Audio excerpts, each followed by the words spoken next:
And as we begin to shift further into the healing process or phase of this tragic incident, counseling services around the Treasure Valley are making it known that they are around for anyone to talk to.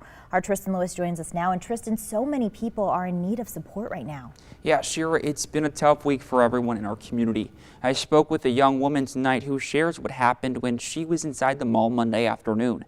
And crisis counselors say just being able to talk about a traumatic event like this is a step in a healthy direction.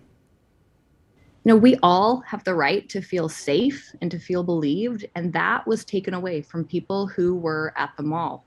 If you were to ask 19-year-old Abby Burbank of Wilder if she felt safe in the Boise area, I mean, I never locked my cars. I wasn't worried about anything. We'd go out at night with my brothers and you wouldn't be worried about anything. that answer before Monday would be completely different from what it is now. It's definitely a switch in perspective about what the world is coming to right now. Burbank and her boyfriend's sister were at the Spencer's in the Boise Town Square Mall when Monday's shooting happened. She saw people running and heard faint screams, but it was after a custodian ran in saying the mall is on lockdown because of an active shooter when things began to sink in.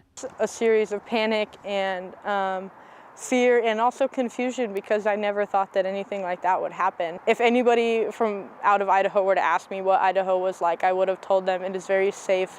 Like, this is where I would raise a family. This is, I wouldn't be worried about anything happening here. Fortunately, after 2.5 hours, she was able to get out of the store safely. But since the ordeal, she says she's had trouble sleeping and is looking at strangers around her differently. It's like stepping into a whole new world that you've never been into before, because there's like more danger than you thought to be expected.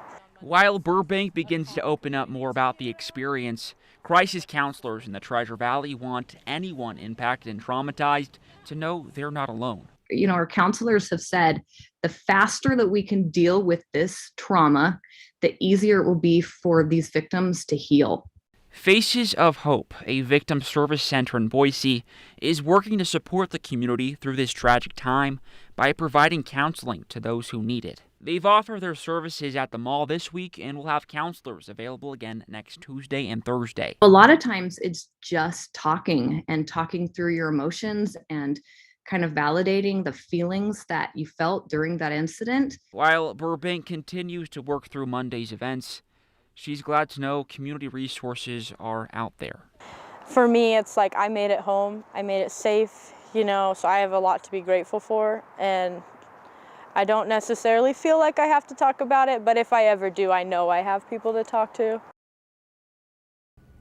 Victim witness coordinators from Boise Police Department, Ada County Sheriff's Office, Meridian Police Department, and Faces of Hope will be at the Boise Town Square for 2 days next week, ready to assist victims who are returning to the mall. And they can also help you fill out a crime victims compensation application to receive services, referrals, and crisis counseling if needed. For a link to these services and more information, just check out ktvb.com. Shira? Tristan, a lot of great resources out there. Thank you.